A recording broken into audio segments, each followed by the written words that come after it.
This is the CBS Evening News. Dan Rather reporting. Good evening. There's something new tonight in East Germany. Hope. Today, the communist police state backed off at least a bit after a weekend of violent attacks on pro-democracy demonstrators in 6 East German cities. Hundreds of prisoners were released, and Communist Party officials in 2 cities began a dialogue with protest leaders. Still, remember, the hope is fragile. Western diplomats warn that the communist government might just be buying time before cracking down, as the Chinese hardliners did in Beijing last spring. We begin tonight's report on the changing face of communism with Tom Fenton reporting from Berlin. Tonight, at the church in East Berlin that has become headquarters for the opposition, protest leaders reported that 500 demonstrators arrested over the weekend have been released. An unofficial truce has prevailed since yesterday. Thousands gathered for tonight's protest meeting at Gethsemane Church without police interference. Church leaders have been meeting with party officials to appeal for political and legal reforms. The tide seems to be turning in favor of the demonstrators. There are signs the Communist Party's opposition to reforms is weakening. Riot police stood by without intervening when tens of thousands marched in Leipzig last night shouting, "We are the people." Local party leaders have issued an appeal for a dialogue between the party and the opposition movement. It was also calm today in Dresden as the mayor began a series of unprecedented talks with opposition leaders. In a remarkable proposal reported on West German TV, the mayor said the next national elections in East Germany should be real elections.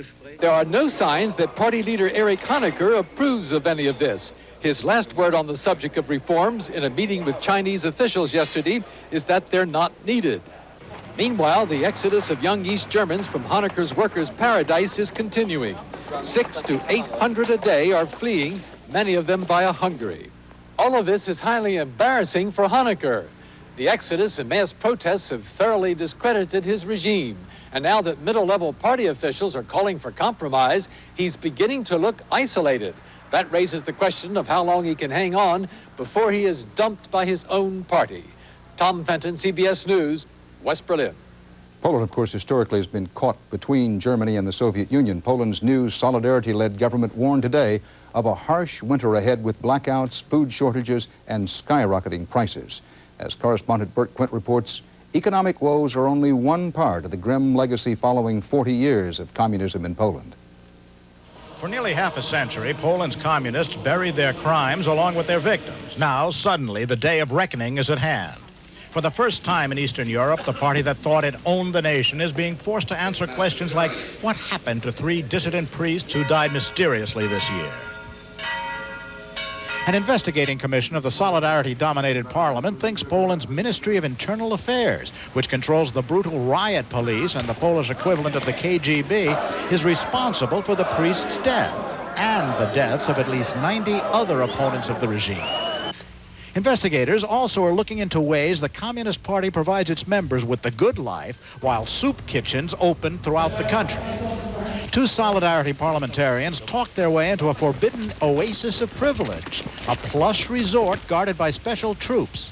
They grilled the area's administrative and military chief about accusations that local landowners were evicted, leaving deserted villages so this haven for party brass could be built. This abuse of power by the Communist Party pervades Polish life. Spacious homes for party bigwigs while millions of Poles can't find an apartment. Special hospitals with the only modern equipment in the country. Shops where the communist elite doesn't have to stand on lines like these.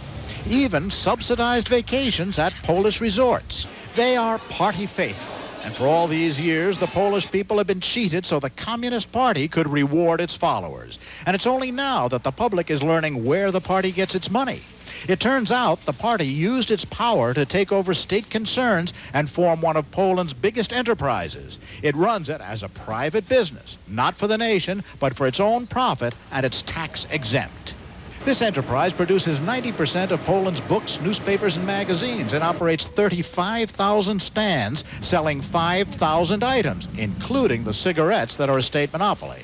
The company also owns Interpress, the agency whose services foreign journalists must use and pay for.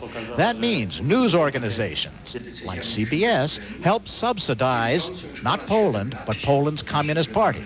Now that the facts are coming out, the next question is the new democratic government strong enough to end the long, free ride of Poland's communists?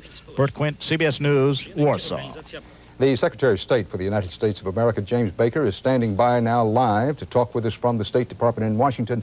Mr. Secretary, with the fast pace of change in the communist world, is there a danger of events spinning out of control?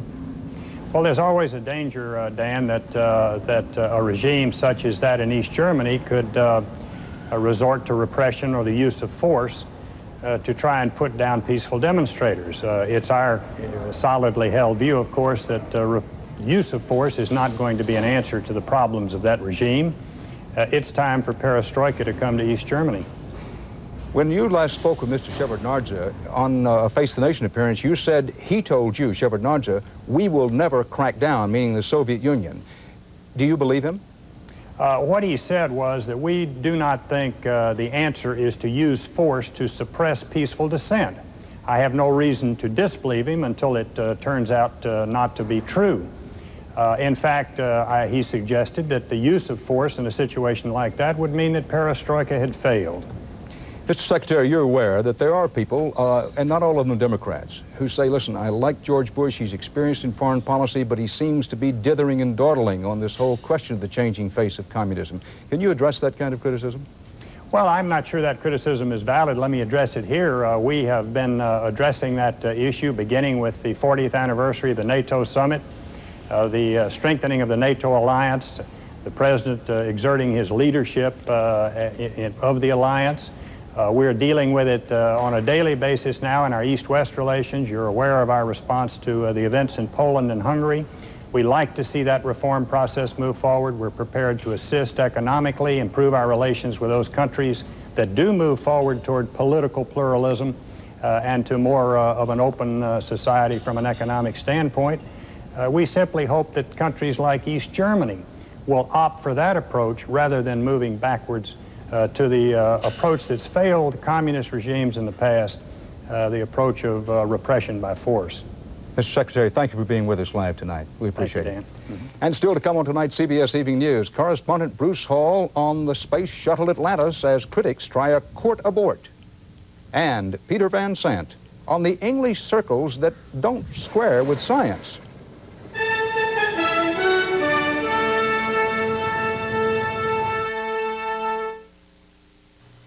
I was gulping a hot dog when my little superstar made an unbelievable Launch pad and in court, either one a threat to Thursday's scheduled launch of the great Space Shuttle Atlantis, a mission to launch the spacecraft Galileo on a journey to explore the planet Jupiter. NASA lawyers are fighting a suit by environmentalists who insist Galileo's nuclear fuel is dangerous. NASA troubleshooters are dealing with an engine computer problem away from the courts. Correspondent Bruce Hall has the latest from the Cape and from the court. A federal judge is trying tonight to decide whether the plutonium-powered payload aboard the space shuttle is safe enough to launch. Lawyers for 3 environmental groups asked federal judge Oliver Gash to block the launch, saying there's a high probability of an accident that could release plutonium in the atmosphere.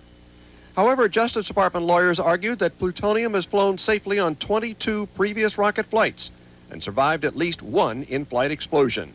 But the environmentalists are not convinced. If there should be an accident in which that plutonium was dispersed either directly over Florida or into the atmosphere, you have a potential for tens of thousands of cancer deaths.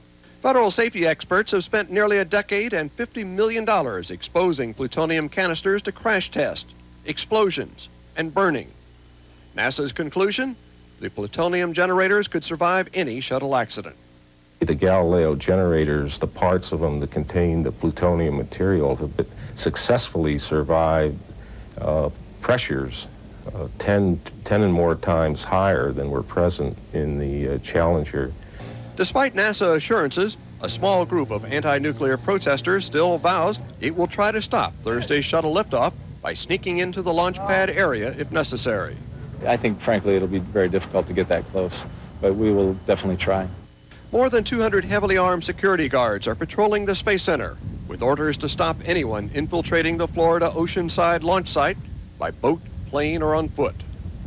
Meanwhile, NASA managers have problems of their own. A computer that controls one of the main engines has malfunctioned in several tests on the launch pad. If that happens during launch, it could create major problems.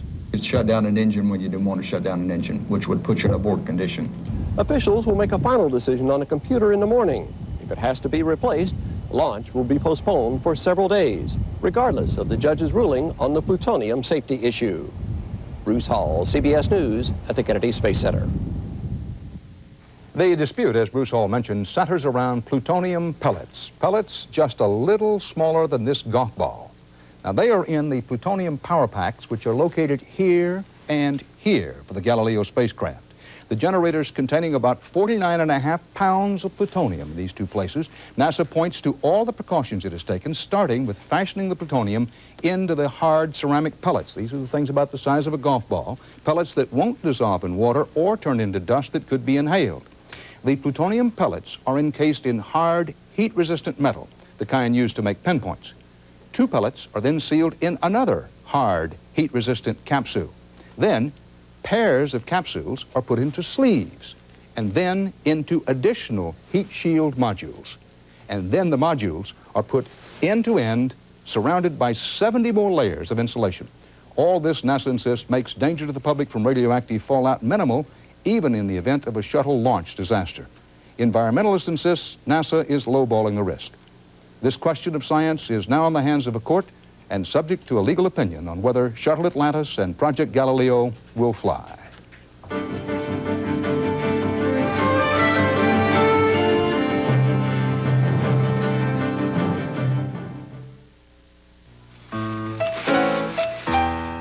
Norman, what's that? Nothing, honey. I asked a simple question. Norman, are you eating something? It's nothing, honey. He lies like a dog. Kellogg's Nut and Honey Crunch. Crisp golden flakes glazed with sweet honey and real roasted peanuts. Irene, what's that you're playing? Nut and honey. Two can play this little game. Kellogg's Nut and Honey Crunch. Florida became the newest focus of the nation's abortion debate today, a special session of the state legislature. Correspondent Bruce Morton reports tonight from Tallahassee, the latest center of legal, emotional, and political fallout from the U.S. Supreme Court's ruling in July, making it easier for states to restrict abortions. Bob Martinez, have no doubt, we'll work hard to vote you out. Dawn at the anti-abortion governor's mansion. Pro-choice demonstrators say they'll beat him in next year's election. Pro-life! Pro-life! For the unborn! An hour or so later, a mile or so away, anti-abortion demonstrators mourn at a cemetery where they say more than 700 fetuses are buried. A day for emotion, symbols, flags, and songs. The pro-choice forces staged their big march and rally this morning, and anti-abortionists who marched last night watched and occasionally tried their own chants. The world's eyes are on you! And the world's eyes are on Governor Martinez! Government, stay out of our private lives! God bless you, Governor. Anti-abortion demonstrators were telling the governor, "We love you." Thank you, thank you. Once or twice, the two groups traded words, though the day never turned violent. You kill women! So both sides have turned out their supporters trying to swing the legislature their way on this wrenching, emotional issue, an issue a lot of the legislators wish would just go away. They win some and they actually lose some too and enrage some. So I think that for the most part, lawmakers in general don't necessarily look for opportunities to enrage the public. Secretary will lock the machine and announce the presence of a quorum. But the legislators can't avoid it, and this afternoon they began grappling with the issue. I think we all would like to do our job here and go home. The Senate will act first, leaders have agreed, and this afternoon a Senate committee voted down the first restrictive bill, which would have required a waiting period before an abortion. Chairman Weinstock. No. And so the bill fails. Pro-choice leaders hope the restrictive bills will all lose in committee. The key votes will probably come tomorrow. In the meantime, emotions continue to run high.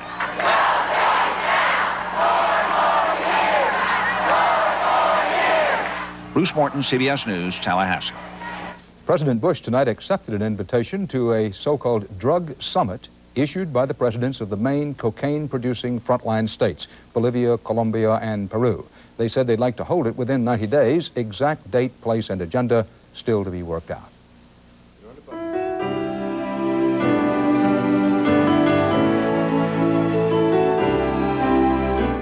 The outlawed African National Congress, but not Nelson Mandela. The six to be released include former African National Congress Chief Walter Sisulu. They were all sentenced to life in prison along with Mandela in 1964. A government statement said Mandela's release is, quote, not now on the agenda. Hundreds of volumes have been written about German atrocities in World War II, but there's a new book out that claims to open up a whole new chapter about horrors on the other side. Massive war horrors allegedly committed by U.S. forces against German prisoners of war, or at least allowed by them. A Canadian novelist wrote the book, which is titled Other Losses. It's been published in Canada and now in West Germany, but not so far in the United States. Correspondent Mark Phillips has the story. This is a story no one wanted to believe. A story of how in 1945, when Allied armies were marching into Germany, taking and holding huge numbers of German prisoners, the U.S. Army, through neglect or incompetence or deliberate policy, withheld food and supplies from its prisoners, causing hundreds of thousands of them to die. Just the fact that people are digging graves with bulldozers is of itself very strange. Americans just don't do that. Or do they? In a new book, James Back makes the astounding claim that German prisoners in U.S. Army camps were allowed to die through a campaign of starvation and deprivation. Back is a novelist, but some of the most respected historians of the period think that by and large, Back's claims are true. I think Jim Back has made a major historical find here. It is, to me as an American historian, I'm ashamed. In the spring and early summer of 1945, surrendering German soldiers were herded into barbed wire enclosures by the hundreds of thousands. More than 3 million when General Eisenhower accepted the German surrender. The carnage of war should have been over. Now, no more killing, no more casualties. The prisoners should have been given food and shelter in accordance with the Geneva Convention. Instead, many had their legal status changed from POW to DEF, disarmed enemy forces. Instead of full rations, they got starvation rations, or no rations at all. There was sadism and brutality. There was denial of medical supplies that were available, denial of water in some cases. When they were right on the banks of the Rhine, men died of dehydration. These prisoners were starved and maltreated in the presence of plenty of food, and that they were kept without shelter. Bach says that as many as 1 million men may have died in these slow death camps, and that he found his proof here in the National Archives in Washington. Weekly records of German prisoners in all U.S. Army camps show a column called Other Losses. In 1 week in September 1945, for example, 18,000 other losses. Bach quotes a colonel in charge of German affairs in Allied headquarters at the time as saying other losses meant a small number of escapes and a large number of deaths. A former Army historian who helped with the research came to the reluctant conclusion that Bach was right. What happened is the crime is the thing to be regretted. Whether it was 500,000 or 900,000 or 1 million, the enormity is still the same. Wolfgang von Richthofen was a captured tank officer in 1945. He was held in an enclosure with 2,500 officers and saw the bodies of the dead carried out daily. Up to 15 even a day. So that is a percentage of, in a year, everybody would have died. While very few soldiers in the camps were SS troops, regular German conscripts may have been forced to pay the price for the horrors that were being discovered in the concentration camps. It was a flash of anger that these guys were feeling. A flash of anger brought on more than anything else by seeing the concentration camps. The Army has refused to comment thus far on Bach's claims, but disputes his research, saying other losses does not just mean deaths.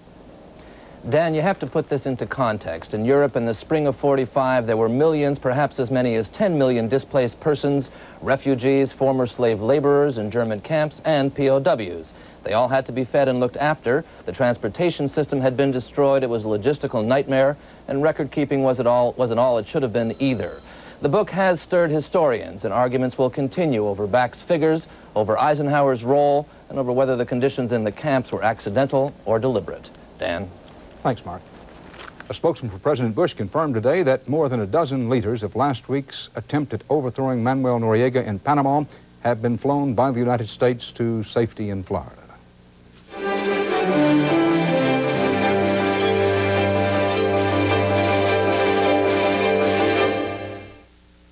News agency has reported that a UFO landed recently near Moscow, complete with 10-foot-tall aliens from space. The reporter said his source was a group of children, and as scientists said, don't believe everything you read in TASS.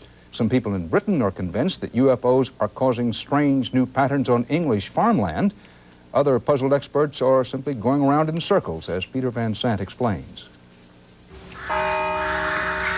In the misty valleys of southern England, where mysterious circular formations from a lost civilization remain, where ancient burial mounds and strange antiquities dot the countryside, there lurks a new riddle which confounds scientist and citizen alike. It's just one of those things that I can't explain. I think even some of the experts are baffled by it. The mystery is the appearance of hundreds of these circles, some of them 30 feet across, where crops have been perfectly spun into the ground with an eerie precision that has left people scratching their heads. It's just the sheer power, the actual size is just absolutely incredible.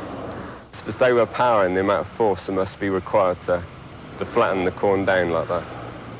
The crop circles first appeared in 1975, but recently they have grown dramatically in number. 260 have been spotted so far this year, and no one knows who or what is causing them. The more I've studied this, the more the problems that I have encountered. The mystery has deepened more and more. Something very different's happening here. This is something very different. Engineer Colin Andrews has been studying the mystery rings for 6 years. Andrews says each circle has its own energy field, which he measures with divining rods. There we go.